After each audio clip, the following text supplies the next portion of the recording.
So today we're going to be looking at a scenario where India makes an empire. Now, I'm sorry if my voice sounds awful. It's because I have a sore throat, but whatever. So first, India is going to attack Nepal. Now, I know they're allies, but this video is unrealistic, and India is going to be mildly buffed. So we have India's pushing into Nepal around the mountains, and it's taking a while, but they eventually get through. They eventually start connecting the Indian and Nepal border more and more until Nepal eventually surrenders and is wiped out. So we have India already expanding, and now they want to set their eyes on Bhutan, but they're allies, so they can't really invade. This is until a communist overthrow happens into Bhutan, which gives India an excuse to launch an invasion around the mountains. So India just does that. They cause an encirclement, does just that. Just does that. Wow. So they cause an encirclement right over here through the mountains, and they start pushing up, taking Bhutan's capital. Then they continue their push into Bhutan until the communism's government surrenders. So now we have India securing lots of territory, and now they're setting their sights onto Bangladesh. With a massive push. Now, India has a lot of troops. They have about 3 million active troops. They have the biggest military personnel in the world. So Bangladesh is easily taken out. India wants to take some smaller countries so they can build up until they can eventually go against their main enemy, which I'm pretty sure you can already guess who that is. Technically, it's actually 2, so I'm pretty sure that just gave me even more of a hint. So now we have Nepal launching an invasion, hoping that a coup will happen, but no, it doesn't. Nepal makes multiple. Not Nepal. Wow, Sri Lanka. I'm an idiot. So they make a landing over in India, and they get a good amount of push. They also make another landing over here and connect the fronts and fortify. This isn't really too much of a problem for India, as they are easily able to push out Sri Lanka. And more forces are encircled and being cut off from their supply lines.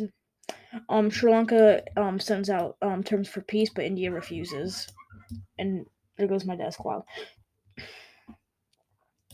With this, Sri Lanka is easily taken and captured, and more land is starting to be taken away from them.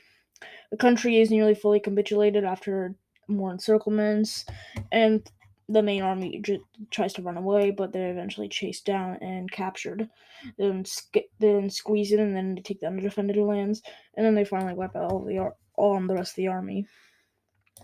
So now we have a much bigger India, and they're starting to be seen as a world superpower.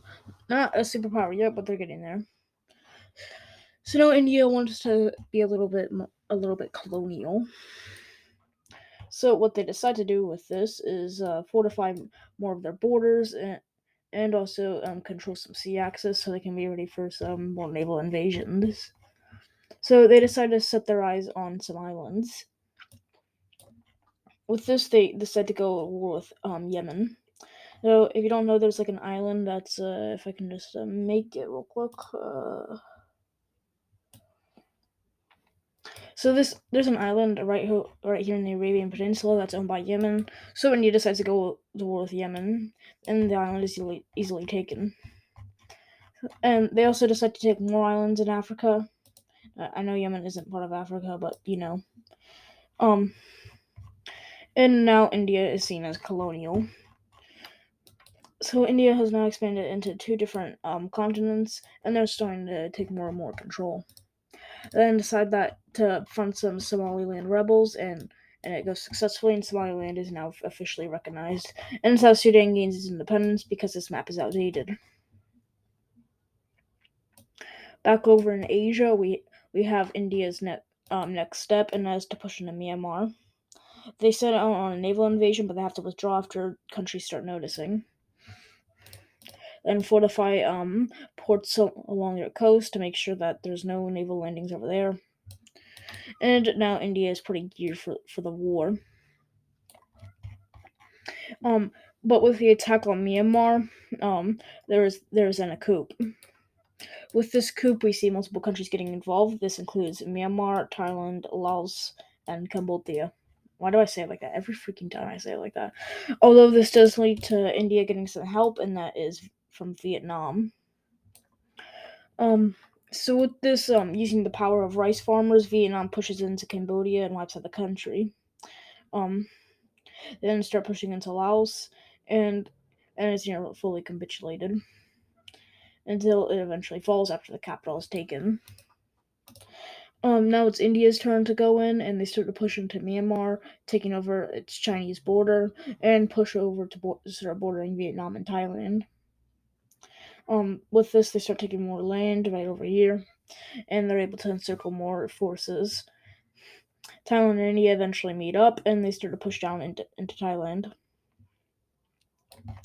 Eventually, all of Thailand is captured, with barely any force remaining until it's fully capitulated.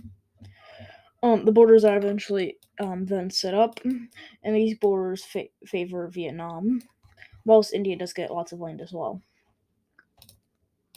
So now with India being pretty freaking thick, they're starting to feel a bit more comfortable about attacking other countries. So with this, they then decide to go on their well-deserved invasion of Pakistan, but they don't want to trigger China yet. That is up until Pakistan troops, with Afghanistan help, cause a border skirmish along the Indian border. With this, there is now all-out war between Pakistan and India for the second time in history. This in turn causes China to also declare war on India. Um, this also leads to Taiwan wanting to get on this action, so they join too, and as well as Hong Kong, which is very very small. This also includes Macau, and Vietnam decides to stay on India's side. With Pakistan joining in, we also have Afghanistan joining in, as well as Tajikistan. I'm pretty sure that's the right stand. They're all stands. Ugh. So over in India, we have them deciding to go after the border dispute.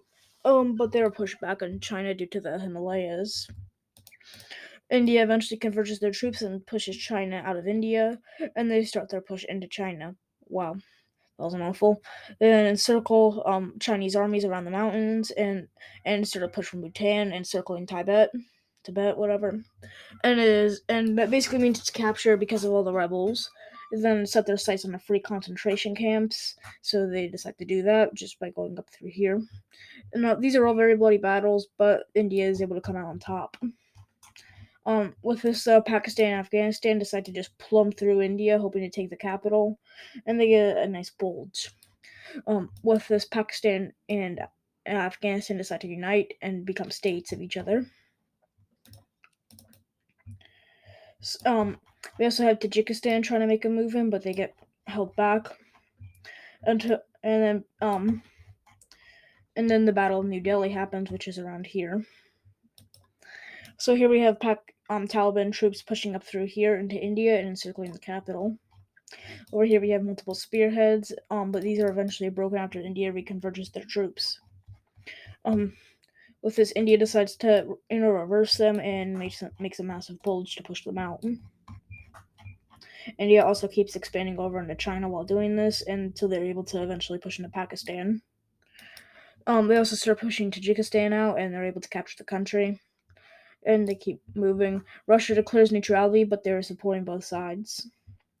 That's where you're. So if you're wondering where Russia is, that's where. Because India and Russia actually have an alliance, but as well as China and Russia also do. Pakistan is eventually. The Pakistan and Afghanistan Union is eventually taken out, and Vietnam decides to take out their old island from China, which they're able to do so successfully after multiple spearheads and encirclements. China is losing more and more hope after Hong Kong actually is able to make some mild progress. This also includes Taiwan making some small naval invasions right over here.